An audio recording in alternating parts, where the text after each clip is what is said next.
right, welcome to Stampscaping 101. We're going to finish this scene. I was going to leave it, but I really wanted to work on this one. I love the look of it, and I'm just curious to know what it would look like in a, I don't know, a complete setting.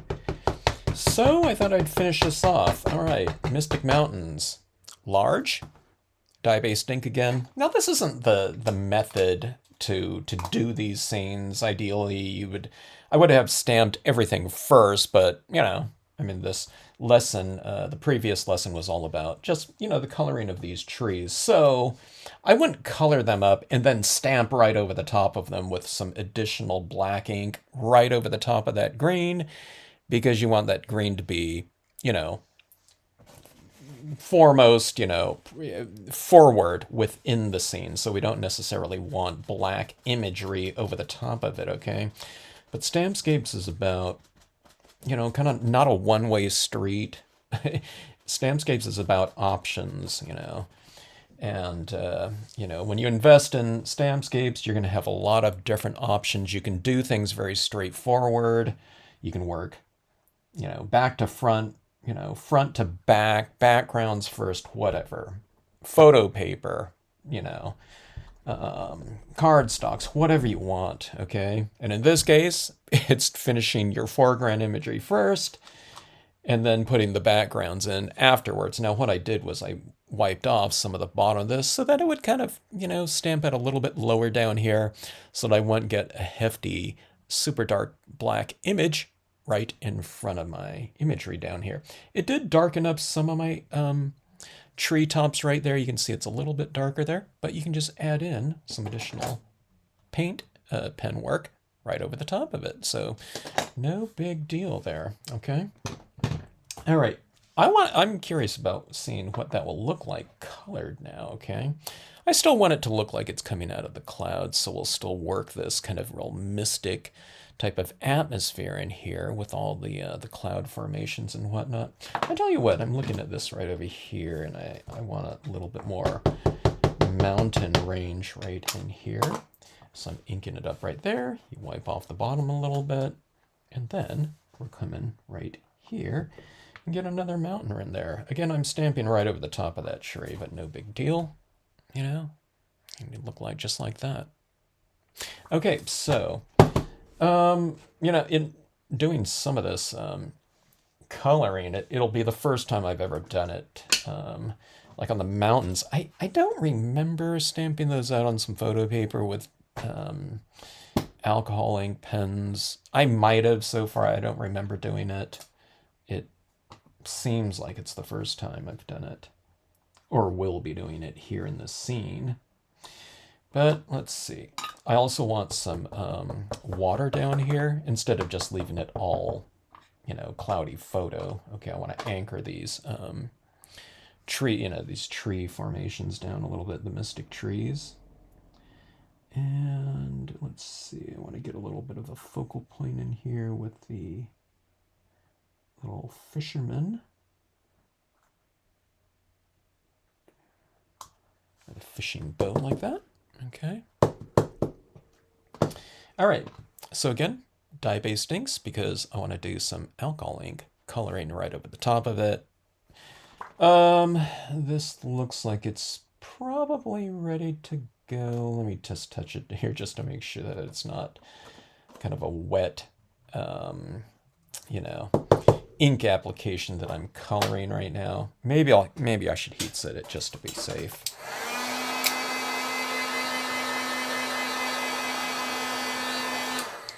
Don't overheat because photo paper will really start to bend and curl on you. Even in just that little bit of time, it started to bow on me a little bit. Counter bow back, and you should be fine. But don't just hold the heat down on this type of paper for too long.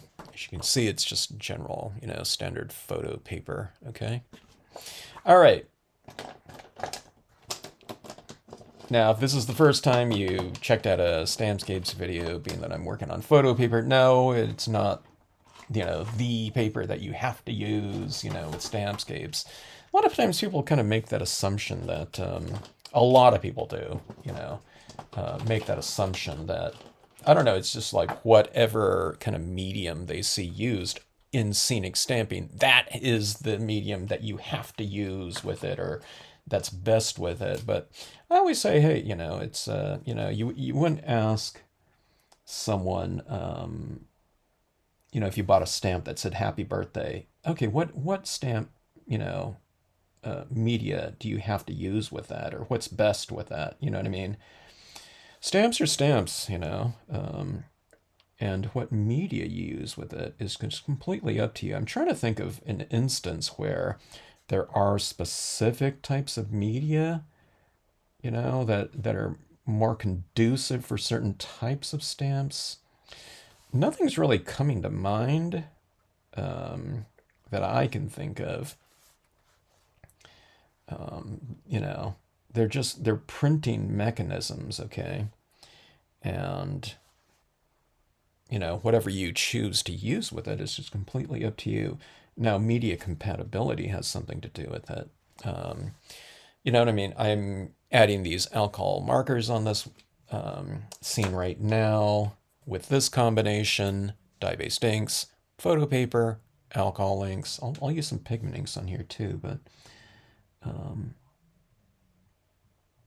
this is going to have a certain look to it um, than, say, if you used these same techniques on something like glossy cardstock or something like that. I just bring that up because it's a real similar looking type of paper, but very different in terms of the way that they would accept these inks right here. You could do it, but it would just, it would have a different feel and application kind of process to it, specifically because cardstocks will absorb your ink, and this type of photo paper like this will not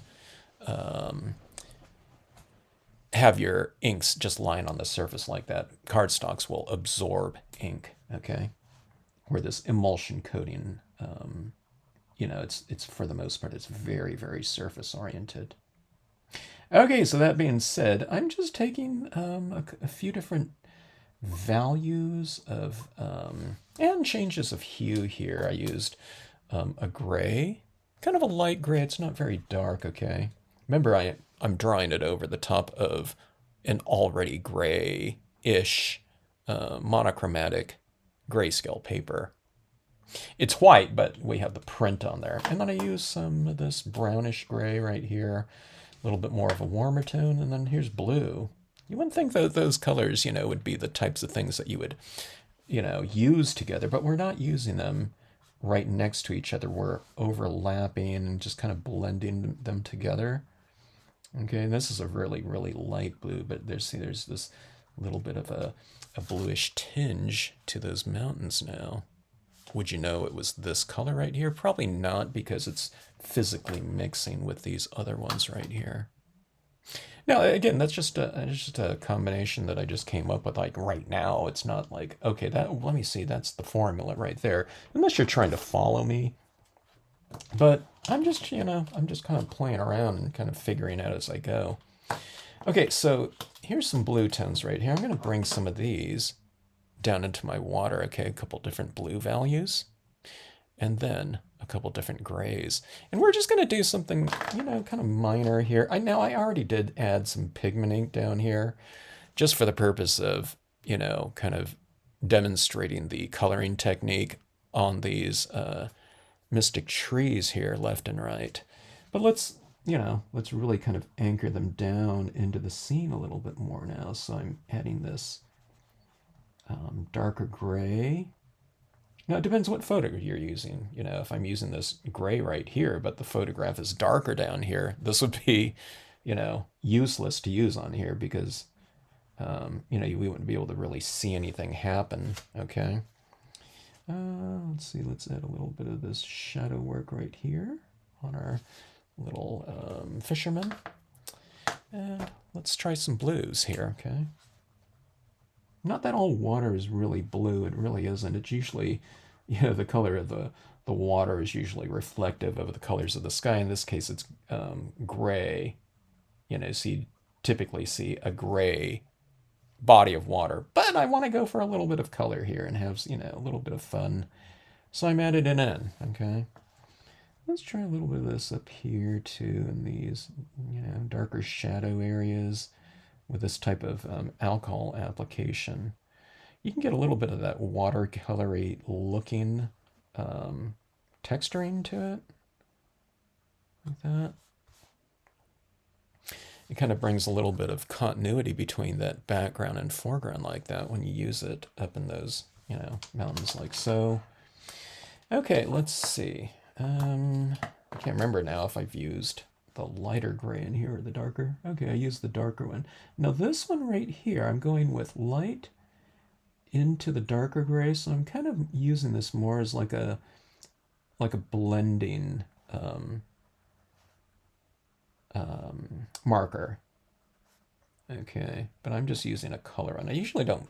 I've mentioned this before. I typically don't use my blender too often because I usually, if I'm coloring something with a given color scheme, hue, I want, to just get that color inherently in the blends. So I'm not, when I use my blender pen, it's like removing things, okay?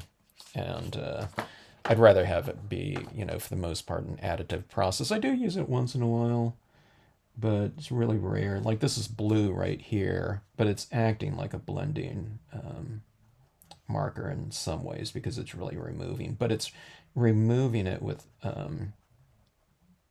little bit of, in this case, temperature. It's blue, and it's kind of within the theme of the piece. Okay, now I'm going back in with some more of this. I kind of erased it, so I'm going back in a little bit more like this, and I just keep working it. With this right here, I guess in theory you can kind of overwork it, but I don't really find that to be much of the case because it's almost like erasing. So you see these water textures down here, and to me it almost looks like it's been watercolor painted in there in some ways. You see that kind of texturing that's happening? So I just kind of go back and forth. I go back and forth because I'm not particularly practiced at doing this. Let me get a little bit of a darker gray here, or darker color. Ooh. I'm looking through my pens here and seeing what colors I have. Here's black. This would be a little bit too dark, but let's get a little bit down here. I'm not adding black down there so much. Well, I added it, but I'm not adding it down there to be kind of a permanent application. So see this right here, I wanted a little bit of that darker hue so I can just kind of blend it out in a way. Maybe it's too dark, I don't know. This is my gray here, but again, you can use anything. Okay.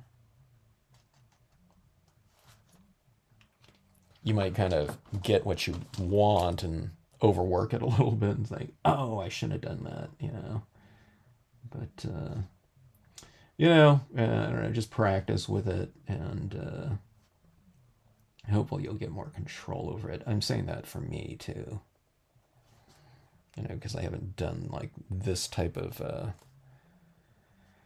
I don't know, whatever, coloring, texturing too much in my card making, stamping history. Okay, but yeah, I don't know. It's all kind of fun. I'm building up a little bit of a kind of almost like a puddle of ink down here that I'm kind of manipulating around a little bit. And it does look a little bit, I don't know, kind of that watercolory look.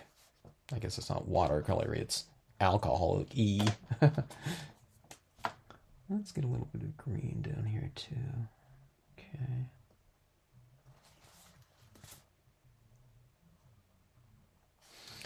All right, but I think that is about it with the coloring here. Okay, so see that right down there in the shadows? It's kind of multi-tone, multi-textured like that. Hold it up at arm's view. I think it looks pretty decent. Okay, now let me do a little bit of patchwork on my overstamped highlighting and whatnot up here. Let me add a little bit more green back up in there. Again, it's not like a really super dark version of black that went into it because I had wiped off some of the bottom of the stamp before I stamped it out. A little bit more of this lighter green like this, and we'll reintroduce the lightness.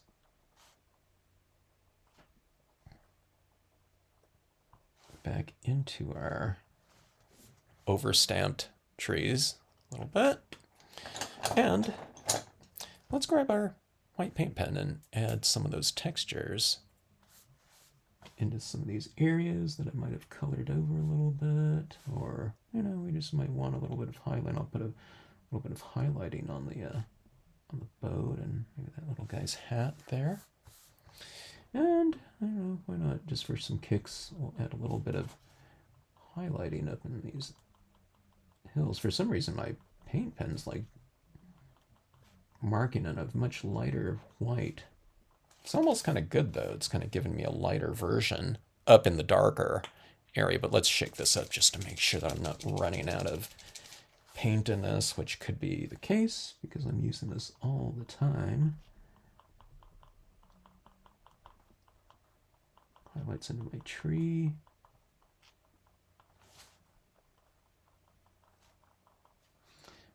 And let's put a little bit of a tone